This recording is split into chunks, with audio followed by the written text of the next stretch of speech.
Shankara rupee ವೀರ ಹನುಮಂತ ಅಂಜನಿ ಪುತ್ರ ಧೀರ ಬಲವಂತ ರಾವಣಗೆ ಬುದ್ಧಿಯ ಕಲಿಸು ಶಿಷ್ಟಾಚಾರದ ಸೀಮೆಯ ತಿಳಿಸು ಗರ್ವಿತ ರಾವಣನ ಸೊಕ್ಕನ್ನು ಮುರಿದು ಹನುಮ ನಡೆಯೋ ದಂಡನೆ ನೀಡಲು. ಹೇ ರಾಕ್ಷಸ ವೀರರೇ, ಇದೇ ಸರಿಯಾದ ಸಮಯ ನಮ್ಮ ಶಕ್ತಿಯನ್ನ ಸಮಸ್ತ ಸೃಷ್ಟಿಗೆ ತೋರಿಸಲು. ವಿಧಾತರು ಆದೇಶಿಸಿದ್ದಾರೆ. ಅಯೋಧ್ಯೆಯ ಒಬ್ಬ ಪ್ರಜೆಯು ಕೂಡ ಜೀವಂತವಾಗಿ ಉಳಿಯಕೂಡದು. ಅಯೋಧ್ಯೆಯ ಸರ್ವನಾಶವನ್ನು ಯಾರಿಂದಲೂ ತಡೆಯಲು ಸಾಧ್ಯವಿಲ್ಲ. ಇಂದು ಸೂರ್ಯಾಸ್ತದ ಮೊದಲೇ ರಾಜ ದಶರಥನನ್ನು ಬಂಧಿಸಿ ವಿಧಾತ ರಾವಣನ ಪಾದಗಳಿಗೆ ಒಪ್ಪಿಸಬೇಕು. ವಿಧಾತ ರಾವಣರಿಗೆ, ವಿಧಾತ ರಾವಣರಿಗೆ. ಪ್ರಭು, ನನಗೆ ಭಯವಾಗುತ್ತಿದೆ. ದಶಾನನ ರಾವಣ ಮತ್ತು ಶ್ರೇಷ್ಠ ಭಕ್ತ ಹನುಮಂತ ಇಬ್ಬರು ಎದುರಾದರೆ ಬಹಳ ಅಪಾಯಕಾರಿಯಾಗುತ್ತದೆ. ವಿಧಿ ಬರಹ ಹಾಗೆ ಇದ್ದರೆ ಅದನ್ನು ತಡೆಯಲು ಯಾರಿಂದಲೂ ಆಗದು.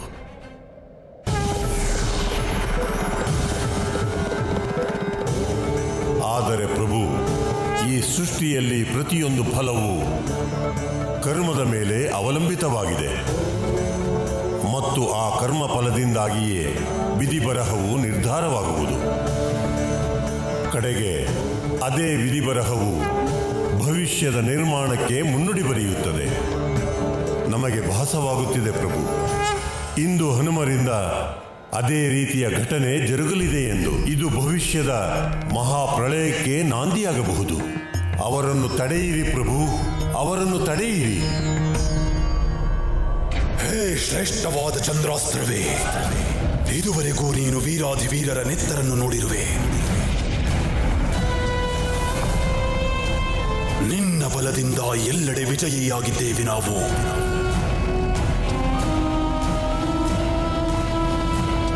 ಇಂದು ಅಯೋಧ್ಯೆಯನ್ನು ರಕ್ತರಂಜಿತವಾಗಿಸಲು ಮತ್ತೊಮ್ಮೆ ನಿಮ್ಮನ್ನು ಆಹ್ವಾನಿಸುತ್ತಿದ್ದೇವೆ.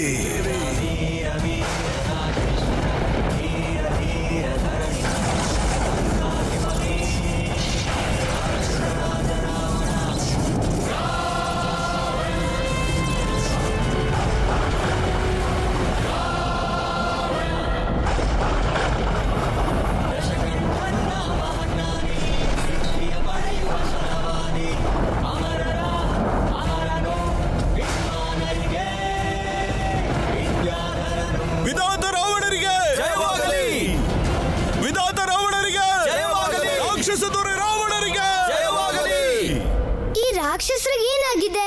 ಮೊದಲು ಸುಮೇರು ಮೇಲೆ ಆಕ್ರಮಣ ಮಾಡಿದ್ರು, ಈಗ ಅಯೋಧ್ಯೆ ಮೇಲೆ ಆಕ್ರಮಣ ಮಾಡಕ್ ಹೊರಟಿದ್ದಾರೆ. ಅವರು ನಮ್ಮ ಮಾತನ್ನ ಅರ್ಥ ಮಾಡ್ಕೊಂಡ್ರೆ ಸರಿ, ಇಲ್ದಿದ್ರೆ ನಾವು ಅವ್ರ ಭಾಷೆಯಲ್ಲೇ ಅದನ್ನ ಅರ್ಥ ಮಾಡಿಸ್ಬೇಕಾಗತ್ತೆ. ಹೇ ಪ್ರಭು, ಒಂದೆಡೆ ನಿಮ್ಮ ರುದ್ರಾವತಾರ, ಮತ್ತೊಂದೆಡೆ ಸೃಷ್ಟಿಯಲ್ಲಿಯೇ ಸರ್ವಶ್ರೇಷ್ಠ ಶಿವಭಕ್ತ. ಈಗ ವಿಪರ್ಯಾಸವೇನೆಂದರೆ ಶಿವಭಕ್ತನಾದ ರಾವಣನನ್ನು ಹನುಮ ಕೊಲ್ಲಲಾರ, ಹಾಗೆಯೇ ಹನುಮನನ್ನು ರಾವಣ ಕೊಲ್ಲಲಾರ. ಇವರಿಬ್ಬರ ಸಂಗ್ರಾಮದಿಂದ ಸೃಷ್ಟಿಯ ವಿನಾಶವೇ ಹೊರತು ಮತ್ಯಾವ ಫಲವೂ ಇರುವುದಿಲ್ಲ ಪ್ರಭು. ಸಮಸ್ತ ಬ್ರಹ್ಮಾಂಡ ಸಂಕಷ್ಟಕ್ಕೊಳಗಾಗುವುದು ಭೋಲೆನಾಥ. ಹೇ ತ್ರಿನೇತ್ರ, ನಿಮ್ಮ ಮೂರನೇ ಕಣ್ಣಿನಿಂದ ತ್ರಿಕಾಲ ಸ್ಥಿತಿಯನ್ನು ನೀವು ಗ್ರಹಿಸಬಲ್ಲಿರಿ ಪ್ರಭು. ಕಾಲಗರ್ಭದಲ್ಲಿ ಅಡಗಿರುವುದೇನೆಂದು ನೀವೇ ತಿಳಿಸಬೇಕು.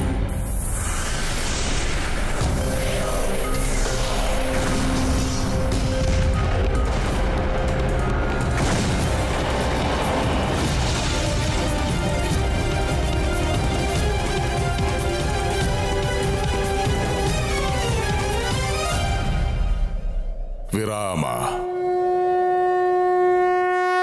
ಜಾಂಬವಂತಾತ, ಅವ್ರೇನಾದ್ರೂ ನಮ್ಮ ಮೇಲೆ ಆಕ್ರಮಣ ಮಾಡಿದ್ರೆ ಆ ರಾಕ್ಷಸ ದೊರೆ ರಾವಣನಿಗೆ ಹೇಗ್ ಬುದ್ಧಿ ಕಲಿಸ್ತೀವಿ ಅಂದ್ರೆ ಭವಿಷ್ಯದಲ್ಲಿ ಯಾವತ್ತೂ ಯಾವ ರಾಕ್ಷಸನೂ ಈ ರೀತಿಯ ದುಸ್ಸಾಹಸವನ್ನ ಮಾಡಬಾರ್ದು. ನೀವು ಸಿದ್ಧರೇ ಗದಾ ಮಹಾಶಯರೇ?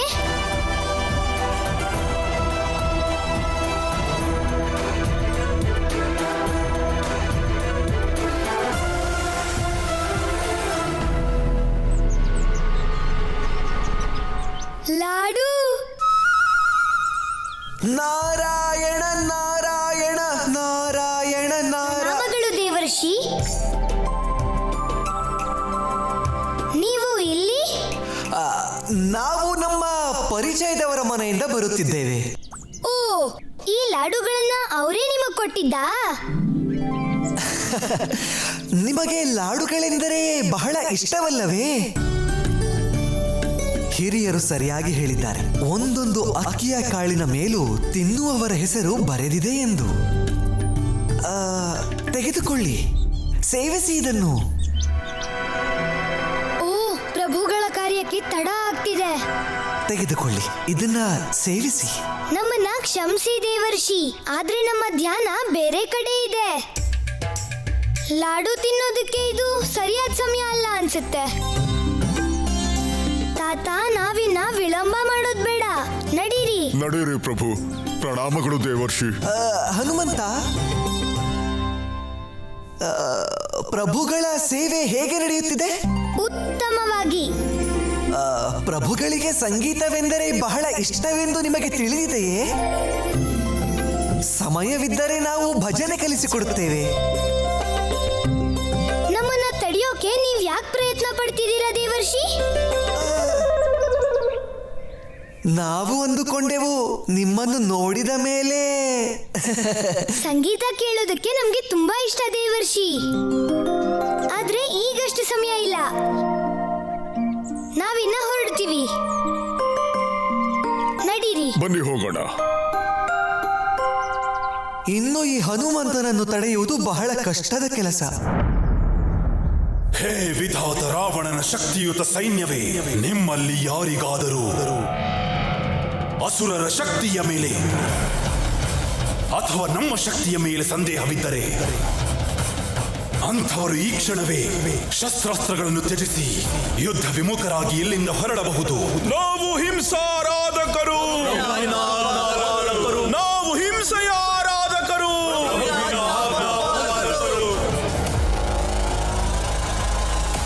ಬನ್ನಿ ನನ್ನ ವೀರರೇ, ಇಂದು ನಾವು ಸೃಷ್ಟಿಸುವ ಕೋಲಾಹಲದಿಂದ ಆ ಮೃತ್ಯುವು ನಮ್ಮನ್ನು ನೋಡಿ ಅಂಜಬೇಕು. ಈ ಕರಾಳ ದಿನದ ತೀವ್ರತೆಯು ಹೇಗಿರಬೇಕೆಂದರೆ ಅಯೋಧ್ಯೆಯ ಒಂದು ಜೀವಿಯು ಜೀವಂತವಾಗಿರಕೂಡದು, ಆದರೆ ಆ ದಶರಥ ಮಾತ್ರ ಜೀವಂತವಾಗಿರಬೇಕು. ಏಕೆಂದರೆ ಅವನ ಅಂತ್ಯ ನಮ್ಮಿಂದಲೇ. ವಯಂ ರಕ್ಷಾಮಃ. ರಾಕ್ಷಸ ದೊರೆ ರಾವಣರಿಗೆ, ರಾಕ್ಷಸ ದೊರೆ ರಾವಣರಿಗೆ, ರಾಕ್ಷಸ ದೊರೆ ರಾವಣರಿಗೆ.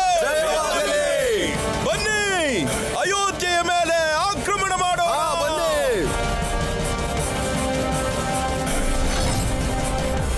ಈಗ ಏನಾಗುವುದು ಪ್ರಭು?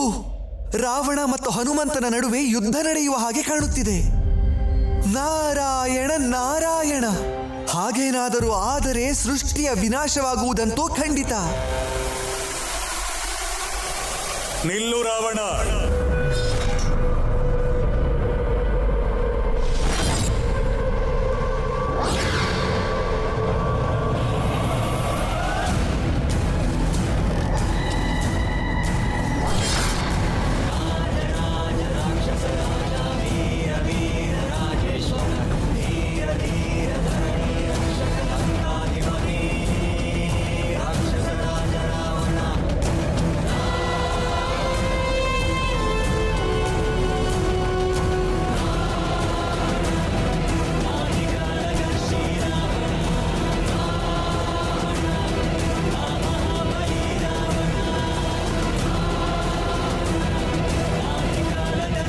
ಪ್ರಣಾಮಗಳು ಪಿತಾಶ್ರೀ.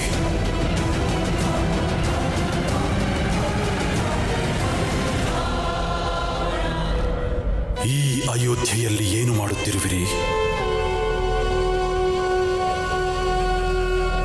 ಬಂಧನದಿಂದ ಮುಕ್ತರಾಗಿರುವುದನ್ನು ನೋಡಿ ನಮಗೆ ಆಶ್ಚರ್ಯವಾಗುತ್ತಿದೆ. ಒಬ್ಬ ಋಷಿಯ ಸಹನಶೀಲತೆಯನ್ನು ಜನರು ಅವನ ದುರ್ಬಲತೆ ಎಂದು ತಿಳಿಯುತ್ತಾರೆ. ನಮ್ಮ ಯೋಗ ವಿದ್ಯೆಯನ್ನು ಉಪಯೋಗಿಸಿದರೆ ಯಾವ ಕಾರಾಗೃಹವೂ ನಮ್ಮನ್ನು ತಡೆಯಲಾಗುವುದಿಲ್ಲ, ಏನೂ ಮಾಡಲಾಗುವುದಿಲ್ಲ. ಇಲ್ಲಿಯವರೆಗೂ ಕಾರಾಗೃಹದಲ್ಲಿ ಸ್ವಇಚ್ಛೆಯಿಂದ ಇದ್ದೆವು. ಅದಕ್ಕೆ ಮುಖ್ಯ ಕಾರಣ ನಿನ್ನ ತಾಯಿಯ ಮನ ಪರಿವರ್ತನೆ. ಅವಳನ್ನ ಅಧರ್ಮದ ಆದಿಯಿಂದ ತಪ್ಪಿಸಿ ಧರ್ಮದೆಡೆಗೆ ತರಲು ಪ್ರಯತ್ನಿಸುತ್ತಿದ್ದೆ. ಆದರೆ ಈಗ ಪೂರ್ಣ ನಂಬಿಕೆ ಬಂದಿದೆ. ಆಕೆ ವಿನಾಶ ನಿಶ್ಚಿತ ಎಂದ ಮೇಲೆ ಅವಳಿಗೆ ಇನ್ಯಾವ ಧರ್ಮ, ಇನ್ಯಾವ ಅಧರ್ಮ? ಧರ್ಮ ಪತ್ನಿಯ ಬಗ್ಗೆ ಹೀಗೆ ಮಾತನಾಡುವುದು ಉಚಿತವೆಂದು ನಿಮಗನಿಸುವುದೇ? ಕೇವಲ ಪತ್ನಿಯಷ್ಟೇ ಅಲ್ಲ, ಪುತ್ರನೂ ಸಹ. ಯಾರ ತಲೆಯಲ್ಲಿ ಅಧರ್ಮದ ಭೂತ ಆವರಿಸಿದೆಯೋ ಅವರಿಗೆ ಒಳ್ಳೆಯ ವಿಷಯಗಳು ಅರ್ಥವಾಗುವುದಿಲ್ಲ. ನಿಲ್ಲಿಸಿ ಪಿತಾಶ್ರೀ.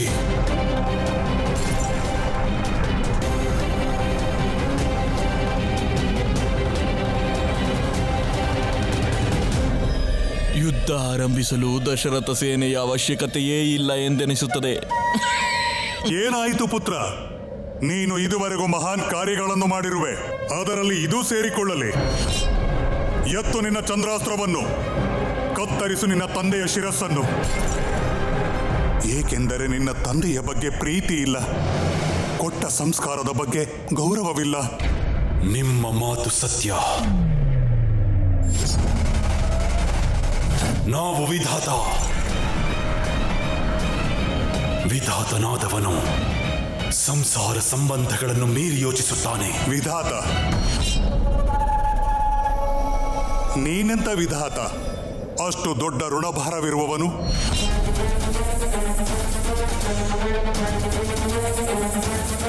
ಯಾವ ಋಣ? ನಿನಗೆ ಜನ್ಮ ನೀಡಿರುವ ಋಣ, ಶಿಕ್ಷಣ ಕೊಟ್ಟಿರುವ ಋಣ, ಸಂಸ್ಕಾರ ಕೊಟ್ಟಿರುವ ಋಣ. ಋಷಿ ವಿಶ್ರವನ ಪಿತೃ ಋಣವಿದೆ ನಿನ್ನ ಮೇಲೆ ರಾವಣ. ಅದು ಸತ್ಯವೇ ಆಗಿದ್ದರೆ ನಿಮ್ಮ ಈ ಪುತ್ರ ರಾವಣ ಪಿತೃ ಋಣ ಭಾರವನ್ನು ಅವಶ್ಯವಾಗಿ ತೀರಿಸುತ್ತಾನೆ. ಏಕೆಂದರೆ ಯಾವ ಋಣ ಭಾರವನ್ನು ಈ ವಿಧಾತನು ಹೊರಲು ಇಚ್ಛಿಸುವುದಿಲ್ಲ. ಹೇಳಿ ಪಿತಾಶ್ರೀ, ನಿಮ್ಮ ಇಚ್ಛೆ ಏನು? ನಿಮ್ಮಿಂದ ನನಗೆ ಕೇವಲ ಒಂದು ವಚನ ಬೇಕು. ಅದು ಪೂರ್ಣವಾಗುತ್ತಿದ್ದಂತೆ ನೀವು ನಮ್ಮ ಋಣದಿಂದ ಮುಕ್ತರಾಗುತ್ತೀರಿ. ವಚನ ಯಾವುದೇ ಇರಲಿ, ಅವಶ್ಯವಾಗಿ ಪೂರೈಸುತ್ತೇವೆ.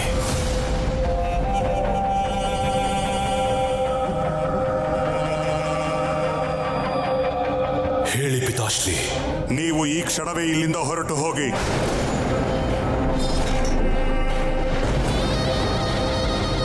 ಇನ್ನೆಂದಿಗೂ ನೀವು ಅಯೋಧ್ಯೆಗೆ ಕಾಲಿಡಕೂಡದು. ಪಿತಾಶ್ರೀ, ಇದನ್ನು ಪಾಲಿಸದಿದ್ದರೆ ನೀವು, ನಿಮ್ಮ ಮೇಲೆ ಪಿತೃಋಣ ಸದಾಕಾಲ ಇರುತ್ತದೆ. ಇನ್ನೆಂದಿಗೂ ಸ್ವತಃ ವಿಧಾತರೆಂದು ಕರೆಸಿಕೊಳ್ಳಲು ಯೋಗ್ಯರಾಗಿರುವುದಿಲ್ಲ ನೀವು.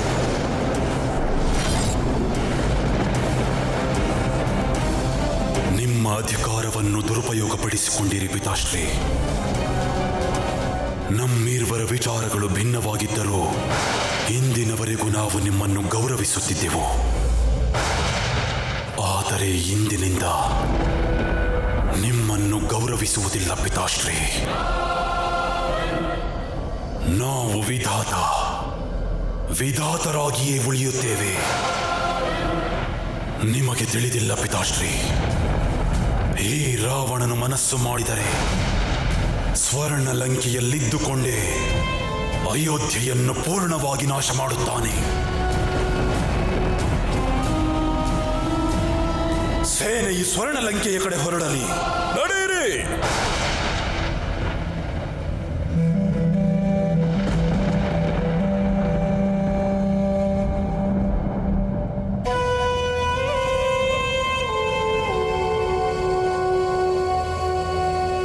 ನಿಮ್ಮ ವಚನವನ್ನು ಪಾಲಿಸಿದ್ದೇನೆ.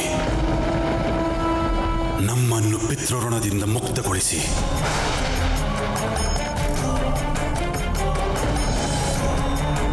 ನಾವು ಪೌಲಸ್ಯ ಕುಲದ ಪುತ್ರ ವಿಶ್ರವ. ನಮ್ಮ ಸಂಸ್ಕೃತಿಯನ್ನು ಪಾಲಿಸುತ್ತಾ ನಮ್ಮ ಪುತ್ರ ರಾವಣನನ್ನು ಸಂಪೂರ್ಣವಾಗಿ ಪಿತೃಋಣದಿಂದ ಮುಕ್ತಗೊಳಿಸುತ್ತಿದ್ದೇವೆ. ಇಂದಿನಿಂದ ರಾವಣ ನಮ್ಮ ಪುತ್ರರೂ ಅಲ್ಲ, ನಾವು ಅವರ ತಂದೆಯೂ ಅಲ್ಲ.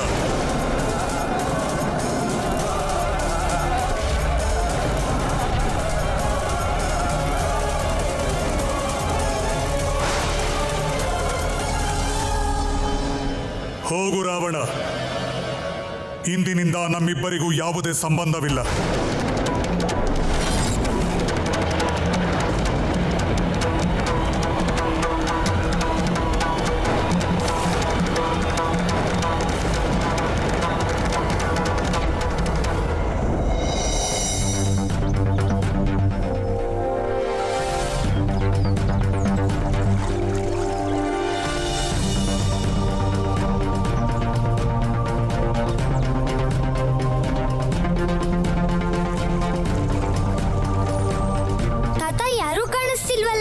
ಹೌದು ಪ್ರಭು, ರಾವಣನೂ ಇಲ್ಲ, ಅವನ ಸೇನೆಯೂ ಇಲ್ಲ.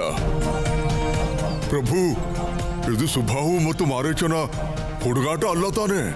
ಬಹುಶಃ ರಾಮರ ಜನ್ಮಭೂಮಿಗೆ ಬಂದು ರಾವಣನಿಗೆ ಬುದ್ಧಿ ಬಂದಿರಬಹುದು. ಯಾರದು?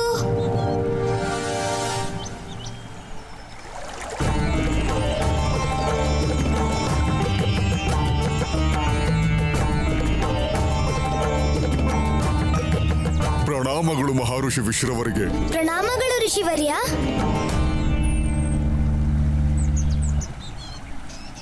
ನೀವಿಲ್ಲಿ ಯಾವ್ದಾದ್ರೂ ಸೈನ್ಯವನ್ನ ನೋಡಿದ್ರಾ? ಯಾವ ಸೈನ್ಯ ಬಾಲಕ? ರಾಕ್ಷಸ ದೊರೆ ರಾವಣನ ಸೈನ್ಯ. ಅವರು ದೂತರು ಬಂದು ನಮ್ಮ ಹತ್ರ ಹೇಳಿದ್ರು ತಮ್ಮ ಸೈನ್ಯ ಇಲ್ಲೇ ಎಲ್ಲೋ ಇದೆ ಅಂತ. ಬಾಲಕ, ಧರ್ಮದ ಸ್ಥಳದಲ್ಲಿ ಅಧರ್ಮಿಗಳಿಗೆ ತಾನೇ ಏನು ಕೆಲಸ? ಇಲ್ಲಿಗೆ ಬಂದಿದ್ದರೂ ಸಹ ಅಯೋಧ್ಯೆಯ ಪವಿತ್ರತೆಯಿಂದ ಭಯಭೀತರಾಗಿ ಮರಳಿರಬಹುದು. ಸರಿಯಾಗಿ ಹೇಳಿದ್ರಿ ಋಷಿವರ್ಯ, ಧನ್ಯವಾದಗಳು. ನಡೀರಿ ತಾತ, ಈ ಶುಭ ಸಮಾಚಾರವನ್ನ ಮಹಾರಾಜರಿಗೆ ಮತ್ತು ಪ್ರಭುಗಳಿಗೆ ತಿಳಿಸಬೇಕು. ಬನ್ನಿ ಪ್ರಭು. ನಡೀರಿ.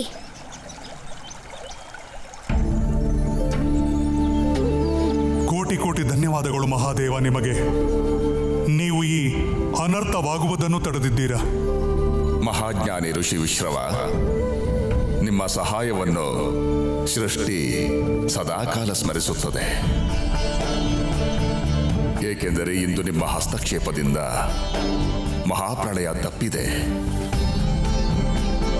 ನಿಮ್ಮ ತಂದೆಯ ಹಾಗೆ ನೀವು ಸಹ ಸಪ್ತ ಋಷಿಗಳ ರೀತಿ ಈ ಸೃಷ್ಟಿಯಲ್ಲಿ ಪೂಜಿಸಲ್ಪಡುತ್ತೀರಾ. ನಾವು ನಿಮ್ಮನ್ನು ಆಶೀರ್ವದಿಸುತ್ತಾ ರಾವಣ ಮತ್ತು ಕೈಕಸಿಯ ಮುಖಾಂತರ ಆಗುವ ಅಧರ್ಮದಲ್ಲಿ ನೀವು ಭಾಗಿದಾರರೆಂದು ಎಂದಿಗೂ ನಾವು ಪರಿಗಣಿಸುವುದಿಲ್ಲ. ಮತ್ತು ನಿಮ್ಮ ಪ್ರತಿಷ್ಠೆಗೆ ಯಾವ ಧಕ್ಕೆಯೂ ಬರುವುದಿಲ್ಲ. ನಾರಾಯಣ ನಾರಾಯಣ. ನೀವೇ ಧನ್ಯರು ಪ್ರಭು. ಇಂದು ಈ ಸಂಕಷ್ಟದಿಂದ ಪಾರಾಗಿದ್ದೇವೆ ಬ್ರಹ್ಮದೇವ.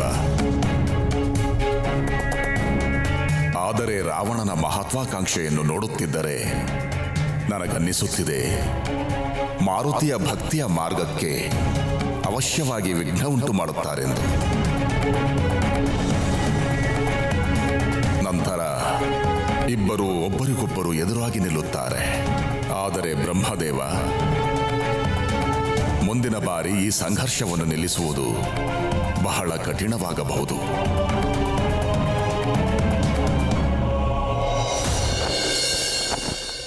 ಧನ್ಯವಾದ ಜಾಂಬವಂತರೇ. ಪುತ್ರ ಮಾರುತಿ, ನಾವು ನಿಮಗೆ ಸದಾ ಋಣಿಗಳು. ನೀವು ಅಯೋಧ್ಯೆಗೆ ಬಂದಾಗಿನಿಂದ ಇಲ್ಲಿ ಎಲ್ಲವೂ ಮಂಗಳಕರವಾಗಿಯೇ ನಡೆಯುತ್ತಿದೆ. ಇಡೀ ಅಯೋಧ್ಯೆ ಸದಾ ನಿಮಗೆ ಆಭಾರಿಯಾಗಿರುತ್ತದೆ. ಈಗ ನಡೆದಿದ್ದಕ್ಕೆಲ್ಲ ಕಾರಣಕರ್ತರು ನಮ್ಮ ಆರಾಧ್ಯ ದೈವನೇ ಮಹಾರಾಜ. ಮಾರುತಿ